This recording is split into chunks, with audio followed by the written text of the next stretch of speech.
नमस्कार दोस्तों। आज हम की वीडियो में हम क्रेडिटर एनालिसिस के बारे में जानेंगे। काफ़ी सारी क्वेरीज आती रहती हैं क्रेडिटर्स की छोटी मोटी, तो उन सबको कंबाइन करके कुछ अपने एक्सपीरियंस को साथ जोड़ के मैंने एक वीडियो को ड्राफ्ट की है। तो डेटर्स और स्टॉक एनालिसिस की वीडियो मैं ऑलरेडी मेंबर्स वाले सेक्शन में डाल चुका हूं, तो आप प्लीज़ प्लीज़ मेंबर सेक्शंस को ज़रूर सब्सक्राइब कीजिए अगर आपको रिक्वायरमेंट उसकी लगती है तो उस सेक्शन में ऑलरेडी मैं 45 प्लस वीडियोस में डाल चुका हूँ। अराउंड 20 के करीब वीडियोस इंडस्ट्री के स्पेसिफिक वीडियोस हैं और बाकी और भी कुछ टेक्निकलिटीज़ के साथ रिलेटेड वीडियोस हैं, तो आपका नॉलेज बेस बढ़ाने में बहुत हेल्प करेंगी। तो चलिए शुरू करते हैं क्रेडिटर एनालिसिस के बारे में कुछ कॉमन चेक पॉइंट्स। देखिए, सबसे पहले आपका क्वेश्चन रहता है स्टिकी क्रेडिटर्स के बारे में कि सर क्रेडिटर्स जो हमारी बुक्स ऑफ अकाउंट में आ रहे हैं वो स्टिकी हैं। स्टिकी का मतलब क्या हो गया कि आपने 2022 की लिस्ट देखी क्रेडिटर्स की, 2023 की लिस्ट देखी क्रेडिटर्स की, या मान लीजिए 2021 की भी देख ली क्रेडिटर्स की लिस्ट। उसमें एक पार्टी थी जैसे ए एंड कंपनी, तो उस कंपनी उसका बैलेंस मान लीजिए 10,000 पे, वो बिल्कुल स्टेगनेंट पड़ा है। तो वो बिल्कुल स्टेगनेंट पड़ा है 3 सालों से। तो ऐसे में ये जो स्टिकी क्रेडिटर्स हैं इसका हमें क्या ट्रीटमेंट करना चाहिए, क्योंकि ये 3 सालों से स्टैंड कर रहे हैं लगातार। क्या ये हमारी करंट लाइबिलिटी ट्रीट की जाएगी सीएमए बनाने के टाइम, या इसको नॉन करंट लाइबिलिटी ट्रीट किया जाएगा, और फर्दर इसका ड्राइंग पावर कैलकुलेशन में हमारा क्या ट्रीटमेंट होगा। और एक क्वेरी ये भी आई थी कि सेल्स टीम ये पुश कर रही थी दिल्ली वाली साइड पे कि क्योंकि ये अमाउंट स्टेगनेंट है तो इसको नॉन करंट लाइबिलिटी की जगह क्वाजी इक्विटी का ही पार्ट बना लीजिए। क्वाजी इक्विटी यानी कि सबऑर्डिनेट डेट या अपनी कैपिटल का ही एटीएनडब्ल्यू का ही पार्ट बना लीजिए। तो इस तरह की क्वेरीज आपकी मैंने जनरली पाई हैं कमेंट बॉक्सेस में। तो इसका आंसर क्या है कि जो स्टिकी क्रेडिटर्स हैं वो क्रेडिटर्स के पैसे देने वाले पड़े हैं। सबसे पहले तो आपको ये समझना पड़ेगा कि देने वाले पड़े ही क्यों हैं। तो आपको यूजुअल आंसर यही मिलेगा कि भाई एंट्रीज बुक्स में स्टैंड कर रही हैं, बाकी सेटलमेंट इंटरनली हो चुकी है। ठीक है, तो वो आप कंफर्ट बनाइए अपने ओवरऑल केस के ऊपर कि आपको इस बात पे यकीन आता है या नहीं आता। बट हालांकि अगर बहुत ज़्यादा अमाउंट के स्टिकी क्रेडिटर्स खड़े हैं, कि अगर आप बोलते हैं कि क्रेडिटर की फिगर्स मान लीजिए 2 करोड़ रुपए के क्रेडिटर्स हैं, टोटल बैलेंस शीट साइज मान लीजिए 10-15 करोड़ का है, उसमें से 10% क्रेडिटर्स हैं, और उसमें से भी जो क्रेडिटर्स की फिगर है उसमें से भी 30-40% अमाउंट ऐसी है जो स्टेगनेंट है, तो ऐसे में ये यकीन कर पाना कि भाई वो सिर्फ एंट्रीज ही हैं तो वो बहुत ही मुश्किल हो जाएगा। तो जजमेंटल अपनी केस टू केस बना के चलिए, अपने माइंड को अप्लाई कीजिए लॉजिक के हिसाब से। राइट, चलिए बात करते हैं क्वेश्चन की। तो स्टिकी क्रेडिटर्स चाहे स्टिकी एक्चुअल में हो चाहे ना हो, चाहे जेन्युइनली वो पैसे पड़े हों देने वाले, आपके लिए वो क्रेडिटर्स ही हैं। आप कंजर्वेटिव साइड पे यही मानोगे कि हमारे बोरोवर ने वो पैसे देने हैं, और वो पैसे बोरोवर को आज या कल में भी देने पड़ सकते हैं। तो इस वजह से इन क्रेडिटर्स को चाहे वो स्टिकी ही हो, रीजन वाला पॉइंट मैंने आपको बता दिया कि आपको जजमेंट लगानी पड़ेगी, बोरोवर से डिटेल में समझना पड़ेगा कि ये ऐसे क्यों पैसे पड़े हैं। ऐसा तो नहीं है कि बोरोवर आपका डिफॉल्टर और मार्केट में पैसे ना दे रहा हो, लोगों के पैसे मार के बैठा हो। तो ये चीज का ध्यान रखना है आपको। तो आपको इनको नॉर्मल क्रेडिटर्स की तरह ही ट्रीट करना है, नॉर्मल करंट लायबिलिटीज का ही पार्ट बनाना है, क्योंकि ये बोरोवर की बाहर वाली पार्टियों को पैसे देने वाले पड़े हैं। ठीक है, और नॉन करंट लायबिलिटी मानने का सवाल भी पैदा नहीं होता। इसको ड्राइंग पावर में भी लेस किया जाएगा। ड्राइंग पावर कैलकुलेट करते समय बोरोवर को इसका कोई कंफर्ट नहीं दिया जाएगा कि भाई ये क्रेडिटर्स जो हैं ये खत्म हो जाएंगे, या ये क्रेडिटर्स हैं ही नहीं एक्चुअल में।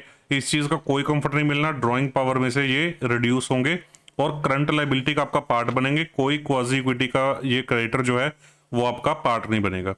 समझ गए आप इस चीज को? तो ये फर्स्ट पॉइंट हो गया। सेकंड क्वेश्चन आता है कि कैपेक्स क्रेडिटर्स की, आपके क्लाइंट ने कोई फिक्स एसेट्स को बोरो किया है, फिक्स एसेट्स खरीदी है, मान लीजिए मशीन खरीदी है। अब मशीन खरीदी है तो मशीन के क्रेडिटर्स स्टैंड कर रहे हैं बुक्स ऑफ अकाउंट में। तो क्या ये क्रेडिटर्स हमारी नॉन करंट लायबिलिटी है, क्योंकि मशीनरी नॉन करंट एसेट है? तो भाई आप खुद सोचिए कि जब कोई बोरोवर किसी पर्सन से मशीन खरीदता है, तो अनलेस एंड अनटिल कि आपके उस बंदे उसके सप्लायर ने उसको कोई लॉन्ग टर्म फाइनेंसिंग की फैसिलिटी दी हो, कोई ईएमआई बेस्ड स्ट्रक्चर दिया हो, ऐसे भी लोग देते हैं वैसे कई, पर नॉर्मली ऐसा आपको नहीं मिलेगा। तो मशीन जो उसने खरीदी है तो उसकी क्रेडिटर्स की पेमेंट तो उसको विद इन 12 मंथ्स करनी ही पड़ेगी ना। मशीन वाला जो मशीन बेचने वाला बंदा है आपके बोरोवर को, वो कभी भी मशीन की पेमेंट 3 साल 2-3 साल में तो लेता नहीं है। मशीन की पेमेंट तो उसको अभी चाहिए ना। वो पेमेंट आपकी मर्जी है कि आपको चाहे वो टर्म लोन फाइनेंस करके पेमेंट करनी है, आपके पास अगर पैसे नहीं है तो, या आपको कैपिटल डाल के पेमेंट करनी है, वो आपकी हेडेक है। पर अगर मशीनरी के परचेज के अगेंस्ट कोई क्रेडिटर्स बुक्स ऑफ अकाउंट में खड़े हैं तो वो आपके नॉन करंट लायबिलिटी नहीं है, उनको, वो एसेट तो आपकी नॉन करंट एसेट है, वो एसेट आपकी नॉन करंट एसेट है, पर जो उसके अगेंस्ट क्रेडिटर्स स्टैंड कर रहे हैं वो आपकी नॉन करंट लायबिलिटी नहीं है। उनकी पेमेंट तो आपको विद इन 12 मंथ्स करनी है, चाहे आप टर्म लोन से करो चाहे कैपिटल डाल के करो, राइट। तो ये आपकी करंट लायबिलिटी का ही पार्ट बनेंगे, करंट लायबिलिटी का ही पार्ट बनेंगे सीएमए के अंदर, ये चीज याद रखिएगा। हाँ, एक चीज का बेनिफिट आप इसमें दे सकते हैं, इस क्रेडिटर्स को आपने ड्राइंग पावर में से रिड्यूस किया था, जो क्रेडिटर्स आपके कैपेक्स के साथ रिलेटेड हों, कैपेक्स के क्रेडिटर्स हों, और उसको आप आइडेंटिफाई कर सकते हैं बिल से, कॉपी ऑफ लेजर अकाउंट से आइडेंटिफाई कर सकते हैं, तो उन कैपेक्स क्रेडिटर्स को ड्राइंग पावर में लेस करने की जरूरत नहीं है, ड्राइंग पावर में डिडक्ट करने की जरूरत नहीं है। आप इस चीज का बेनिफिट दे सकते हैं क्योंकि उनका जो क्रेडिटर्स का पैसा है वो मशीनरी में लगा है, ना कि स्टॉक एंड डेटर्स में, राइट। तो ये बेनिफिट आप दे सकते हैं। नेक्स्ट पॉइंट की तरफ चलते हैं। नेक्स्ट पॉइंट के ऊपर बात आती है कि क्रेडिटर साइकिल। देखिए, क्रेडिटर का साइकिल का आप जरूर बैलेंस शीट्स में ध्यान रखिए कि 2021, 2022 और 2023 में क्रेडिटर्स का साइकिल किस डायरेक्शन में मूव हो रहा है। देखिए, जितना हायर साइड पे क्रेडिटर का साइकिल होगा, जितना हायर क्रेडिटर का साइकिल होगा, उसमें 2-3 बातें ध्यान में रखने वाली पड़ेंगी। हायर क्रेडिटर्स का साइकिल का मतलब ये हो सकता है कि आपके बोरोवर की मार्केट में बार्गेनिंग पावर बहुत ज्यादा है, तभी तो वो बार्गेन करके हायर क्रेडिट पीरियड ले पा रहा है। ये चीज आपको समझनी पड़ेगी बिजनेस वगैरह देख के कि क्या वाकई आपका बोरोवर ये दमखम वाला बंदा है कि बार्गेनिंग पावर रखता हो। इसका दूसरा एक एंगल भी हो सकता है कि हायर क्रेडिटर का साइकिल है कि आपके बोरोवर के पास पैसे ही नहीं है देने के लिए, पैसे ही नहीं है, और वो मार्केट से पैसा उधार मांगी जा रहा है, और मार्केट पैसा उधार दे भी रही है, तरस खा के या विंटेज के बेनिफिट के हिसाब से उधार दे भी रही है। तो अगर इतना उधार उसको मिल ही रहा है तो उसको और पैसा क्यों चाहिए फिर, और पैसा क्यों चाहिए? अगर मार्केट उसको इतना सपोर्ट कर ही रही है तो फिर मार्केट से सपोर्ट लेके अपना काम चला ले, राइट। तो ये एंगल है। एक तीसरा एंगल ये भी आपको ध्यान में रखना है कि अगर ज्यादा क्रेडिटर साइकिल आ रहा हो और बढ़ता ही चला जा रहा हो क्रेडिटर साइकिल, तो ये इस बात का भी गवाह हो सकता है कि जो सामने वाली पार्टी है, उस बंदे को, सामने वाली पार्टी इसको माल, देखिए कोई भी बंदा आजकल इतना मार्केट में उधार नहीं देता। अगर ज्यादा आप उधार मांगते हो तो लोग ब्याज चार्ज करते हैं उसका, वो ब्याज अलग से चार्ज नहीं होता, आपके बिल में अमाउंट में बढ़ के आ जाता है। तो वो अगर कोई 50 रुपए किलो की आइटम है तो वो 55 रुपए किलो पे उसको लगा रहे होंगे। तो अगर हायर क्रेडिट पीरियड दे रहे हैं तो उससे ब्याज भी रिकवर कर रहे होंगे। तो ऐसे में आपका क्लाइंट मार्केट में कैसे सर्वाइव करेगा जब उसकी खरीदी इतनी महंगी होगी, तो मार्केट में इतना कंपटीशन है तो बेच भी किस कंपेटिटिवनेस के साथ पाएगा वो। तो ये चीज का ध्यान रखिए। लास्ट चीज हो सकती है कि भाई क्रेडिटर साइकिल बढ़ रहा है तो कहीं वो स्टिकीनेस ना हो और कहीं वो डिफॉल्ट ना कर रहा हो, पेमेंट में पैसे मार के ना बैठा हुआ हो उनके। तो ये जो 4 एंगल्स हैं, इन 4 एंगल्स के ऊपर आपने वर्कआउट करना है और ध्यान रखना है। इसके अलावा आपने वर्कआउट करना है कि भाई जो आपका क्रेडिटर साइकिल है क्या वो इंडस्ट्री ट्रेंड के बराबर है या नहीं है। इंडस्ट्री ट्रेंड के कहने का मतलब है कि मान लीजिए कोई फास्ट फूड की आइटम है और फास्ट फूड की आइटम में आपको क्रेडिटर साइकिल दिख रहा है बहुत ज़्यादा, टमाटर खरीदे बंदे ने और 7-7 महीने का क्रेडिटर साइकिल दिख रहा है, तो भाई इन फास्ट मूविंग आइटम्स में जो हाथ के हाथ निकलने वाली आइटम्स होती हैं उनमें कभी भी क्रेडिटर साइकिल इतना ज़्यादा नहीं होता। तो ऐसा कुछ है तो आप बिल्कुल ध्यान रखें, समझ के चले, ठीक है। और जब ये क्रेडिटर साइकिल आप कंप्यूट कर रहे हो तो आप ये ध्यान रखिएगा कि आपके पास जो क्रेडिटर साइकिल आता है वो 31 मार्च 23 की या 31 मार्च 22 की पोजीशन आती है, इस डेट की पोजीशन आती है। तो आप मंथ वाइज परचेज जरूर चेक करें, मंथ वाइज परचेज की फिगर को जरूर चेक करें।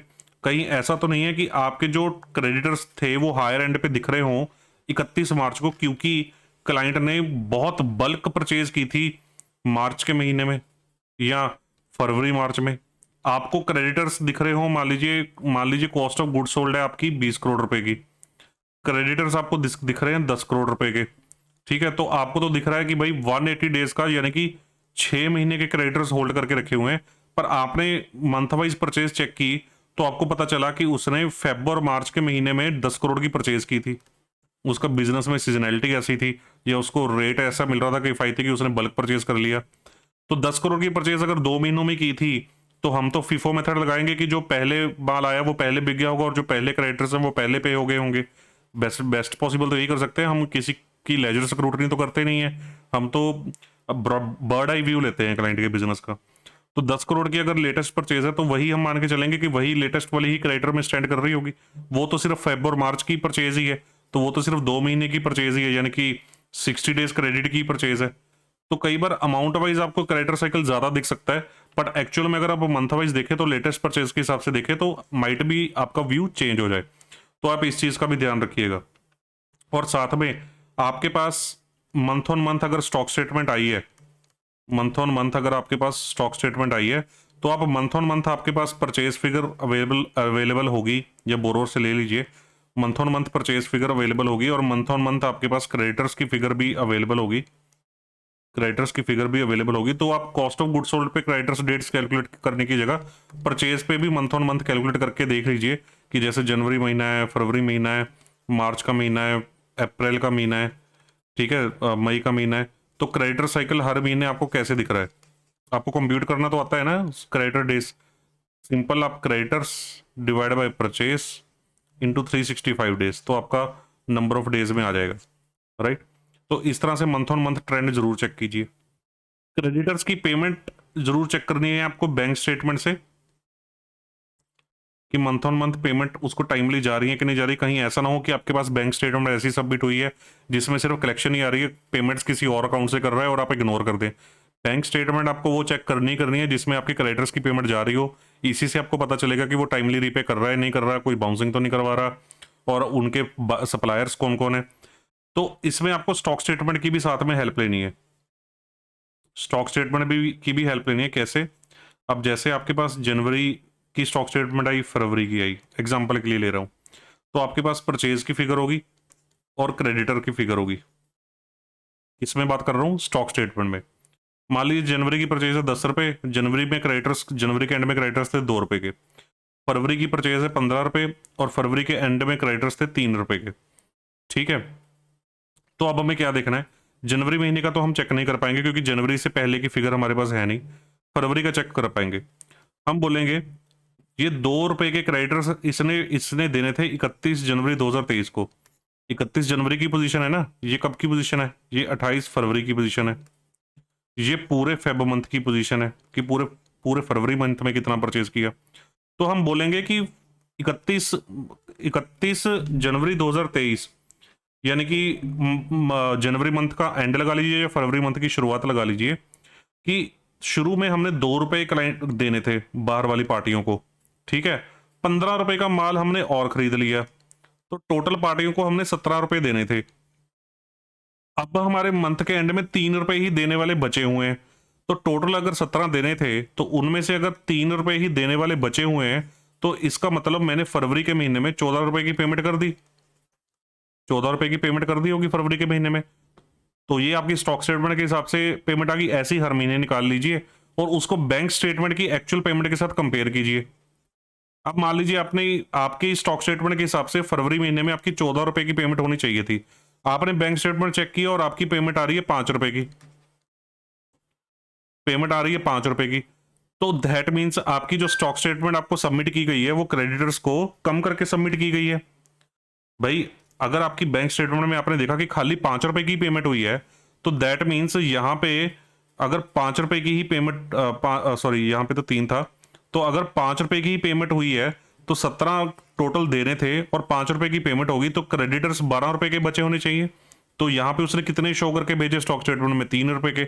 बचे होने कितने चाहिए थे, 12 रुपए के, ठीक है। तो दैट मीन्स उसने क्रेडिटर्स जानबूझ के कम डाल के भेजे हैं ताकि उसकी डीपी ज्यादा बन सके, ड्रॉइंग पावर ज्यादा बन सके।